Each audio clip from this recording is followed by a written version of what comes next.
Hi friends, कसे आहात? स्वागत आहे तुमचं किचन क्वीन वसुंधरामध्ये. आज आपण सुरुवात करणार आहोत दिवाळीच्या फराळाला. आणि असा हा दिवाळीचा फराळ बनवताना आपली सुरुवात जी असणार आहे ती गोडाच्या पदार्थापासून असणार आहे. त्यामुळं आज आपण पाहणार आहोत शंकरपाळी कशी बनवायची. तर ही जी शंकरपाळी आहे ती खुसखुशीत असणार आहे, अगदी तोंडात टाकताच विरघळणारी देखील असणार आहे. तर अशी ही शंकरपाळी कशी बनवायची हे जाणून घेण्यासाठी व्हिडिओ आहे तो शेवटपर्यंत पहा. आणि चॅनलवर जर नवीन असाल तर चॅनलला सबस्क्राईब करा. त्याचबरोबर शेजारचा बेल आयकॉन आहे त्याच्यावर देखील क्लिक करा आणि त्यातील ऑल हा ऑप्शन सिलेक्ट करा. तर आता आपण प्रत्यक्ष कृतीला सुरुवात करूया. ही शंकरपाळी बनवण्यासाठी आपण या ठिकाणी मैदा वापरणार आहोत. या ठिकाणी मी माप घेताना वाटीनं माप घेतलेलं आहे. एकाच वाटीनं आपण सगळे मेजरमेंट घेणार आहे. डिस्क्रिप्शन बॉक्समध्ये वाटीबरोबरच मी किलोचं प्रमाण देखील देणार आहे. तर या ठिकाणी मी सुरुवातीला पाव वाटी होईल इतकी दळलेली साखर घेतलेली आहे, पिठी साखर घेतलेली आहे. साखर जी आहे ती आपण बारीक चाळणीनं चाळून अशी घ्यायची आहे. तर पाव वाटी होईल इतकी साखर जी आहे ती मी एका भांड्यामध्ये काढून घेणार आहे. यानंतर मी त्याच वाटीनं पाव वाटी होईल इतकं दूध घेणार आहे. दूध जर आपण वापरलं तर शंकरपाळी आहे ती थोडी कमी दिवस टिकते. या ठिकाणी मी क्वांटिटी जी आहे ती खूप करणार नाही आहे, त्यामुळे मी दूध वापरलेलं आहे. जर तुम्हाला जास्त दिवस शंकरपाळी टिकवायची असेल तर तुम्ही दुधाऐवजी पाण्याचा वापर करू शकता. तर पाव वाटी होईल इतकं हे जे दूध आहे ते आता मी जी पिठी साखर घेतली होती त्यामध्ये मी मिक्स करणार आहे. आता आपल्याला हे जे आहे ते थोडंसं गरम करून घ्यायचं आहे, जेणेकरून दूध आणि साखर जी आहे ती व्यवस्थित मिक्स होईल. साखर जी आहे ती विरघळली जाईल. म्हणून आपण थोडंसं गरम करून घेतोय. गरम झाल्यानंतर त्याला उकळी नाही आली तरीही चालेल. फक्त साखर मिक्स होण्यासाठी आपण ते गरम करणार आहोत. थोडीशी साखर मिक्स झाल्यानंतर आपण गॅस जो आहे तो बंद करायचा आहे आणि त्यानंतर हे जे मिश्रण आहे ते आपल्याला पूर्ण गार होऊ द्यायचं आहे. गरम गरम आपण लगेचच पीठ जे आहे ते मळणार नाहीये. साखर आणि दुधाचं मिश्रण जे होतं ते मी व्यवस्थित गार करून घेतलेलं आहे. त्यानंतर एका थाळीमध्ये मी या ठिकाणी मैदा घेतलेला आहे. या ठिकाणी आपल्याला 1.5 वाटी होईल इतका मैदा घ्यायचा आहे. मैदा जो आहे तो आपण 2 वेळा मैद्याच्या चाळणीनं व्यवस्थित असा चाळून घेतलेला आहे. तर 1.5 वाटी मोजून आपण मैदा जो आहे तो घेतलेला आहे. यानंतर आपल्याला त्याच वाटीनं पाव वाटी होईल इतकं तूप घ्यायचं आहे. या ठिकाणी तुम्ही तूप घेतलं तरीही चालेल किंवा जर वनस्पती तूप वापरत असाल, डालडा वापरत असाल तर तो वापरला तरीही चालेल. जर तुम्ही डालडा वापरणार असाल तर पाव वाटी होईल इतका डालडा जो आहे तो सुरुवातीला आपण काढून घ्यायचा. तो आपल्याला थोडासा गरम करायचा, थोडा मेल्ट होऊ द्यायचा आणि पातळ झाल्यानंतर मग तो आपल्याला काय करायचा आहे, या मैद्यावर जो आहे तो टाकून घ्यायचा आहे. इथं मी तूप वापरल्यामुळं ते मी गरम केलेलं नाहीये, ॲज इट इज असं ते वापरलेलं आहे. तर आता मी या ठिकाणी मैद्यावर तूप जे आहे ते टाकून घेतलेलं आहे. आता हे आपल्याला हातानं व्यवस्थित असं मिक्स करून घ्यायचं आहे. मैद्यामध्ये तूप जे आहे ते आपल्याला छानसं मिक्स करून घ्यायचं आहे. मिक्स करण्यासाठी आपल्याला थोडासा वेळ लागणार आहे. सुरुवातीला मी थोडासा मैदा आणि तूप जे आहे ते मिक्स करून घेतलं. त्यानंतर आपल्याला त्यामध्ये चवीसाठी म्हणून थोडंसं किंचित असं मीठ ॲड करायचं आहे. गोडाचा पदार्थ जरी असेल तरी त्याच्यामध्ये आपण मीठ जर ॲड केलं तर त्याची टेस्ट जी आहे ती आणखी वाढते. त्यामुळे मी या ठिकाणी किंचित असं मीठ जे आहे ते ॲड केलेलं आहे. आता परत एकदा मिठासोबत हे सगळं जे आहे ते व्यवस्थित चांगलं असं मिक्स करून घेऊया. मिक्स केल्यानंतर आपल्याला त्याचा एक मुटका तयार व्हायला पाहिजे. इतकं आपल्याला काय करायचं आहे ते आपल्याला मिक्स करत राहायचं आहे. हळूहळू काय होईल, तूप जे आहे ते मेल्ट व्हायला लागतं त्याच्यामध्ये आणि त्याचा गोळा जो आहे तो तयार व्हायला लागतो. 10 मिनिटासाठी मी मैदा आणि तूप जे आहे ते चांगलं असं मिक्स करून घेतलेलं आहे. आता या ठिकाणी आपण पाहू शकतो तर त्याचा एक छानसा असा गोळा जो आहे तो तयार व्हायला लागलाय. म्हणजे आपलं जे आहे मिश्रण ते व्यवस्थित मिक्स झालेलं आहे आणि आता आपण शंकरपाळी जी आहे ती बनवू शकतोय. नंतर आपण यामध्ये साखर आणि दुधाचं जे काही मिश्रण होतं ते ॲड करणार आहोत. तर साखर आणि दुधाच्या मिश्रणामध्ये मी अर्धा टेबलस्पून होईल इतकी आहे ती वेलची पावडर त्याच्यामध्ये ॲड केलेली आहे आणि त्यानंतर हे सगळं जे आहे ते थोडं-थोडं आपण ॲड करत राहायचं आणि चांगला पिठाचा गोळा जो आहे तो तयार करून घ्यायचा आहे. सगळं दूध आणि साखरचं मिश्रण एकदम टाकायचं नाही आहे, तर थोडं-थोडं करत टाकायचं आहे. जर आपल्याला खूप पातळ असं पीठ जे आहे ते मळायचं नाही आहे, त्यामुळे आपण थोडं-थोडं करून ॲड करतोय. थोडं थोडं करून ऍड करत असताना मला या ठिकाणी आपण जेवढं जे काही साखर आणि दुधाचं मिश्रण जे काही तयार केलं होतं तर ते सगळं मिश्रण जे आहे ते लागलेलं आहे. त्याच्यामध्ये आपण छानसा गोळा जो आहे तो तयार करून घेणार आहोत. हा गोळा बनवण्यासाठी आपल्याला एक 5 ते 7 मिनिटं इतका वेळ लागणार आहे. आता आपण या ठिकाणी पाहू शकतो आपला छानसा गोळा जो आहे तो तयार झालेला आहे. त्याची कन्सिस्टन्सी तुम्ही पाहू शकता. या ठिकाणी आपल्याला चपातीला आपण जशी कणिक मळतो त्या प्रकारे आपला हा जो गोळा जो आहे तो तयार व्हायला नको आहे. आपल्याला घट्ट असाच गोळा लागणार आहे. घट्ट असेल तरच आपली शंकरपाळी जी आहे ती व्यवस्थित खुसखुशीत अशी होणार आहे. आणि आपल्याला खूपही काही मळून घ्यायचं नाहीये. फक्त त्याचा एक गोळा तयार व्हावा इतपतच आपण काय करतोय, मळून घेतोय. या ठिकाणी तुम्ही पाहू शकता थोडंसं प्रेस करून करून मी त्याचा काय केलेला आहे, गोळा जो आहे तो तयार करून घेतलेला आहे.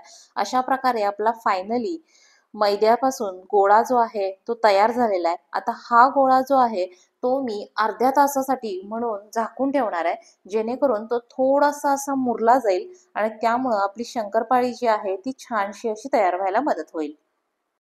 अर्ध्या तासानंतर हा जो तयार गोळा आहे तो आता मी ओपन करणार आहे आणि त्यापासून आता आपल्याला शंकरपाळी लाटायला जी आहे ती सुरुवात करायची आहे.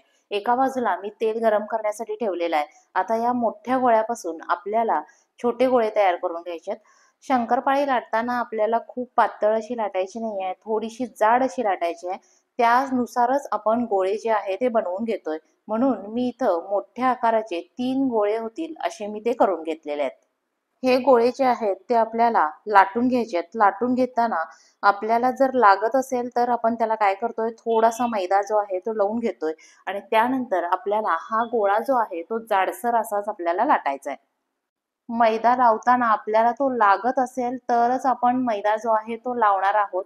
लागत नसेल तसंच जर लाटता येत असेल तर आपल्याला काय करायचं आहे, ॲज इट इज लाटून घ्यायचं आहे. आता थोडंसं मी लाटून घेतलेलं आहे. त्यानंतर त्याचे काय केलेले आहेत बघा, फोल्ड केलेले आहेत, घड्या घातलेल्या आहेत. अशामुळं काय होणार आहे, आपल्या शंकरपाळीला पदर सुटायला, लेयर्स यायला म्हणून मदत होणार आहे.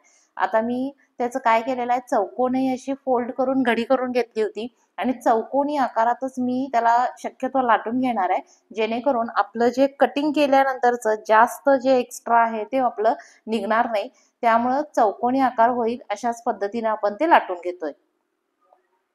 लाटताना तुम्हाला वाटेल की कदाचित हे थोडंसं ड्राय आहे, ह्याचं कशा शंकरपाळी नीट होतील का नाही, तर घाबरण्याचं काही कारण नाही. आपलं जे आहे मेजरमेंट जे करेक्ट मेजरमेंट आहे आणि अशाच प्रकारे आपला गोळा जो आहे तो तयार व्हायला हवा होता.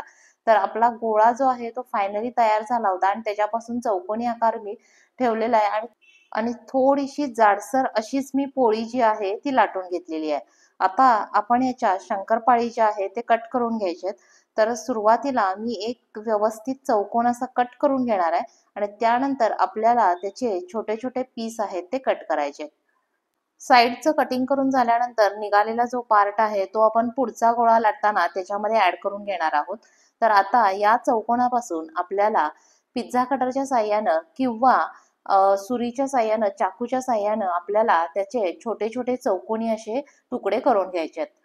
तुम्हाला जर चौकोनी आवडत असतील, चौकोनी केले तरीही चालतील किंवा डायमंड शेपमध्ये आवडत असतील तर डायमंड शेपमध्ये केले तरी देखील चालतील. मी या ठिकाणी चौकोनी असे तुकडे जे आहेत ते करून घेणार आहे. फायनली पहिल्या गोळ्यापासून लाटून आपण चौकोनी कटिंग जे आहे ते मिळवलेलं आहे. अशा प्रकारे आपले चौकोनी कटिंग रेडी झालेलं आहे. तर ते आता आपण एका प्लेटमध्ये काढून घेणार आहोत. प्लेटमध्ये काढताना आपल्याला खूपही सगळे तुकडे एकमेकांवरच टाकायचे असं करायचं नाही. जास्त जर तुकडे एकमेकांवर पडले तर कदाचित लोड होऊन ते एकमेकांना चिकटले जातील. थोडेफार एकमेकांवर टाकले गेले तरी देखील चालतील. आता या प्रकारे मी पहिल्या गोळ्यापासून तुकडे तयार करून घेतले होते. त्याच प्रकारे दुसरा गोळा देखील आपण लाटून शंकरपाळीसाठी लागणारं कटिंग जे आहे ते आपण तयार करून घेऊयात. दिवाळीचा फराळ बनवताना आपल्याला थोडेसे पेशन्स असे ठेवावे लागतात. सगळे पदार्थ आहेत ते झटपट बनणारे नसतात. त्यामुळं काही पदार्थ बनवण्यासाठी आपल्याला जितका वेळ द्यायचा आहे तितका वेळ आपल्याला द्यावाच लागणार आहे. नाहीतर ते पदार्थ जे आहेत ते आपले टेस्टी आणि अतिशय दिसायला देखणे असे बनणार नाहीयेत. तर दुसऱ्या गोळ्यापासून सुद्धा मी कटिंग जे आहे ते मिळवलेलं आहे. त्यानंतर तेल आपलं व्यवस्थित गरम झालेलं आहे. तेल आपल्याला धूर निघेपर्यंत असं गरम करायचं नाहीये. थोडंसं एक 70% गरम झालं की आपण त्याच्यामध्ये एक छोटासा गोळा जो आहे तो टाकून बघितलेला आहे. तो गोळा जो आहे तो आपला लगेच वर आलेला आहे. याचा अर्थ आपल्याला जसं हवं आहे तसं तेल जे आहे ते गरम झालेलं आहे. आता या गरम तेलामध्ये आपल्याला शंकरपाळीसाठी बनवलेले जे आपले तुकडे आहेत ते आपण सोडून घेतोय. हे शंकरपाळीचं कटिंग जे आहे ते तेलामध्ये सोडताना आपण एक एक सिंगल करून तुकडा जो आहे तो आपण सोडतोय, जेणेकरून त्याचा शेप जो आहे तो व्यवस्थित मेंटेन राहायला गेला पाहिजे. या ठिकाणी आपल्याला तेलामध्ये जे काही कटिंग आहे ते आपण सोडताना खूप तेलामध्ये अडचण होईल अशा प्रकारे आपल्याला सोडायचं नाहीये. ते आपल्याला हलवण्यासाठी तेलामध्ये जागा अशी राहिली पाहिजे. तेल आपलं चांगलं छानसं गरम झालेलं होतं. त्यानंतर गॅसची फ्लेम जी आहे ती आपल्याला मंद ठेवायची आहे आणि सुरुवातीच्या एक 2 ते 3 मिनिटासाठी आपण शंकरपाळी जी आहे ती बिलकुल हलवणार नाहीये. त्याला व्यवस्थित आपल्याला फ्राय होऊ द्यायचं आहे. 3 मिनिटं झाल्यानंतर मी ती थोडीशी हलवायला अशी सुरुवात केलेली आहे. शंकरपाळी तळताना आपल्याला मंद आचेवरच तळून घ्यायची आहे. जर आपण गॅसची फ्लेम जर वाढवली तर काय होईल बघा, आपण ऑलरेडी शंकरपाळी आपल्याला खुसखुशीत करायची होती, त्यामुळे थोडीशी जाड अशी लाटून घेतलेली होती. आपण जर गॅसची फ्लेम वाढवली तर शंकरपाळीचा वरचा लेयर जो आहे तो आपला तळला जाईल आणि आतून शंकरपाळी कच्ची राहील. त्याचबरोबर त्याचा जो कलर असणार आहे तो सुद्धा काय होईल, डार्क होईल. म्हणून आपण मंद आचेवरच काय करतोय, शंकरपाळी जी आहे ती तळून घेतोय. बाहेर जर तुम्ही बघितलं, हलवाईकडे जर गेला तर तिथल्या शंकरपाळीचा कलर जो आहे तो तुम्ही ऑब्झर्व करा. तर तिथल्या शंकरपाळीचा कलर असा खूप डार्क नसतो, दिसायला ती व्हाईट अशीच आपल्याला दिसत असते, तरी देखील ती तळली गेलेली असते. याचा अर्थ असा आहे की ते तळताना गॅसची फ्लेम जी आहे ती मंद ठेवलेली असते. या ठिकाणी तुम्ही पाहू शकता, हळूहळू आपल्या शंकरपाळीचा कलर जो आहे तो चेंज व्हायला लागलेला आहे. आपल्याला शंकरपाळी सतत हलवून त्याचा कलर जो आहे तो व्यवस्थित मेंटेन ठेवायचा आहे. त्यामुळे आपल्याला चेक करत राहायचं आहे. एखादा कुठला तुकडा जो आहे तो अगर पलटला गेला नसेल तर तो देखील आपल्याला व्यवस्थित पलटून घ्यायचा आहे. तर आपल्याला बघा, या ठिकाणी आपला शंकरपाळी जी आहे ती व्यवस्थित तळून झालेली आहे. आपल्याला या ठिकाणी ती वाटत असेल की थोडीशी अजून आपल्याला व्हाईटच दिसते, पण गार झाल्यानंतर त्याचा कलर जो आहे तो चेंज होणार आहे. त्यामुळे आपल्याला थोडीशी व्हाईट जरी दिसत असेल तरी आपण या ठिकाणी तेलातून ती आपण काढून घेतोय. यानंतर आपण लगेचच शंकरपाळीचा दुसरा स्लॉट जो आहे तो तेलामध्ये फ्राय करण्यासाठी म्हणून आपण त्याच्यामध्ये ऍड करून घेणार आहोत. पहिल्या स्लॉट मधील शंकरपाळीचा कलर जो आहे तो तुम्ही या ठिकाणी पाहू शकता. छानसा असा कलर आलेला आहे. त्याचबरोबर त्याचा शेप देखील काय झालेला आहे, अगदी बाहेरचा असतो तसा शेप देखील आलेला आहे. या ठिकाणी आपल्याला शंकरपाळीला लेयर्स जे आहे, पदर जे आहेत ते सुटलेले दिसून येतात. तर मी तुम्हाला आता एक सिंगल पीस घेऊन दाखवत आहे. तर शंकरपाळीला छानसे असे काय आलेले आहेत, लेयर्स देखील आलेले आहेत. आपण जे फोल्ड करत होतो त्या फोल्डमुळे काय होत आहे, चांगले असे लेयर्सचे आपल्याला येण्यासाठी मदत होतीये. सेकंड स्लॉट सुद्धा आपला जो आहे तो आता फ्राय करून आपला रेडी झालेला आहे. शंकरपाळी म्हणजे हा असा एक पदार्थ आहे जो आपल्याला लाटण्यासाठी खूप काही वेळ लागणार नाही, पण तळण्यासाठी आपल्याला जरूर वेळ द्यावा लागणार आहे. या ठिकाणी आता मी सेकंड स्लॉट मधली शंकरपाळी देखील आपण प्लेटमध्ये काढून घेतोय आणि शंकरपाळी काढून घेतल्यानंतर आपल्याला इथं दिसतंय बघा की त्याला खूपसं असं काही तेल जे आहे ते राहिलेलं नाहीये. अशाच प्रकारे उरलेल्या सगळ्या शंकरपाळी ज्या आहेत ते आपण तयार करून फ्राय करून घेणार आहोत. शंकरपाळी आपल्याला डब्यात भरताना ती पूर्ण गार झाल्याशिवाय अजिबात भरायची नाहीये. जर तुम्ही पूर्ण गार न करता ती एखाद्या पिशवीमध्ये डब्यामध्ये भरून ठेवलीत तर त्याला पाणी सुटेल, वाफ होईल त्याची आणि त्याचं पाणी सुटेल. त्यामुळे आपल्याला शंकरपाळी पूर्ण गार होऊ द्यायची आहे. गार व्हायला आपल्याला बराच वेळ लागणार आहे.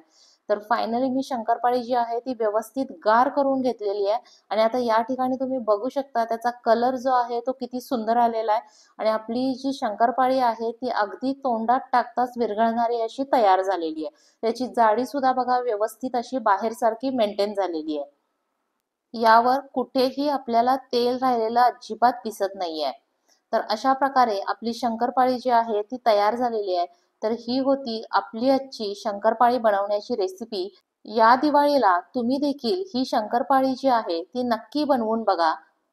व्हिडिओ शेवटपर्यंत पाहिल्याबद्दल धन्यवाद. आजची ही रेसिपी जर तुम्हाला आवडली असेल तर व्हिडिओला लाईक करा आणि चॅनलवर जर नवीन असाल तर चॅनलला सबस्क्राईब करा. लवकरच भेटूया नवीन रेसिपीसह. तोपर्यंत बाय बाय.